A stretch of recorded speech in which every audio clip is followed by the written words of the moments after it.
Are you finding push-ups very comfortable to do? Well, stay tuned my friend, because in today's video I'm going to show you how you can make a comfortable push-up into a seriously uncomfortable push-up in just one move. So let's get into it.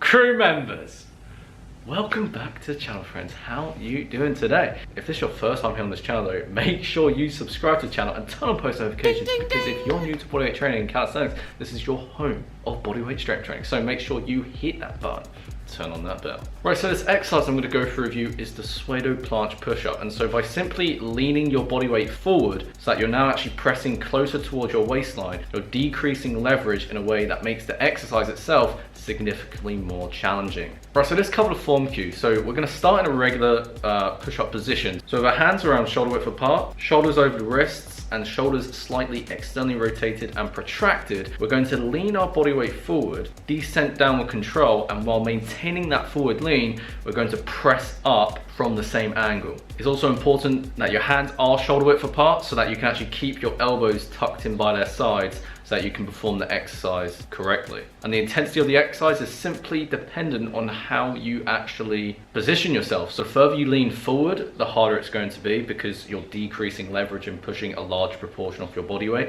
And then vice versa, the less you lean forward, the easier it's going to be. But just to know, seriously, just a slight lean forward makes the exercise substantially more challenging. One thing you can actually do this exercise, which helps measuring your progress, which I'll explain later, is actually using a light object on the ground that is around like 1 to 2 inches high, such as a light plate, as this will ensure that you can actually focus more on maintaining that forward lean and again tracking your progress without compromising your gains, because you're still getting a sufficient range of motion anyway. And again, as the saying goes, what gets measured gets managed. So with that said, it's important that if you want to get the best out of this exercise, you actually have a method to ensure that you can track your progress as objectively as possible. And this will mainly come by measuring the distance between where your chest touches the bottom surface, where your hands are actually pressing from on the ground. So as I personally do this exercise on gym mats, I'll simply place my fingertips by the edge, and then I'll assess the distance based on where my chest touches the bottom of the surface relative to where my fingertips are placed. But despite how great this exercise is, it's only going to work best if we actually do it correctly. And so the first mistake most people will make with this exercise, which is definitely something I made myself, is when you first do this exercise, you get very ahead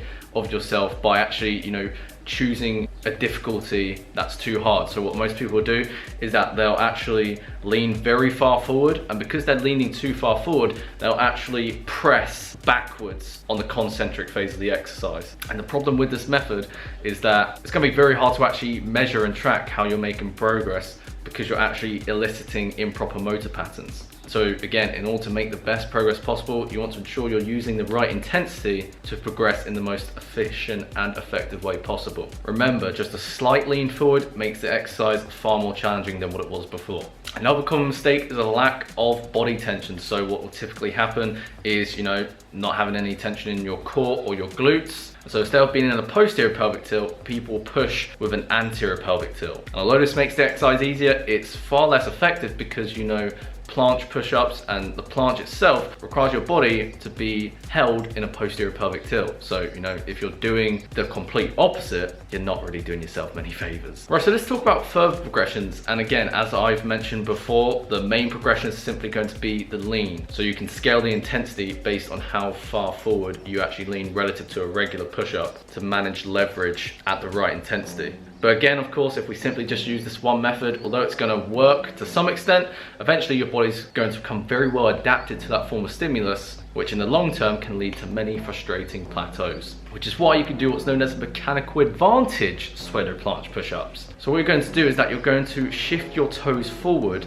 so that as you descent towards the ground, your shoulders are actually further forward than your wrists, relative to normal pseudo planche push-ups. So by using this method, we're simply overloading the eccentric portion of the exercise. And once you reach the bottom surface, whether that be the ground or a slight elevation, you're then going to shift your toes back slightly and then press back up into a forward lean that is slightly less than the level you lean forward with the eccentric portion of the exercise. So simply, you're going to lean slightly further forward on the eccentric than you will with the concentric. And so just ensure that you remain all of the good form standards that I've highlighted before, and you will be good to go. And so, with that said, if you enjoyed this video, you like my content, you enjoy watching every single minute and every single second of this video, then make sure to give this video a thumbs up and comment down below that this video came in good hands to you. And I'm also curious to know, what else do you want to see on this YouTube channel in the near future? What problems are you currently experiencing? What areas do you want to experience more gains in? Make sure to leave that down in the comment section below again, because if it's a good idea, I may make a video on it in the very near future. And so, as that is enough for me today, I hope you enjoy the rest of your day, my friend, and as a crew member of the Gains Train Express, keep moving forward.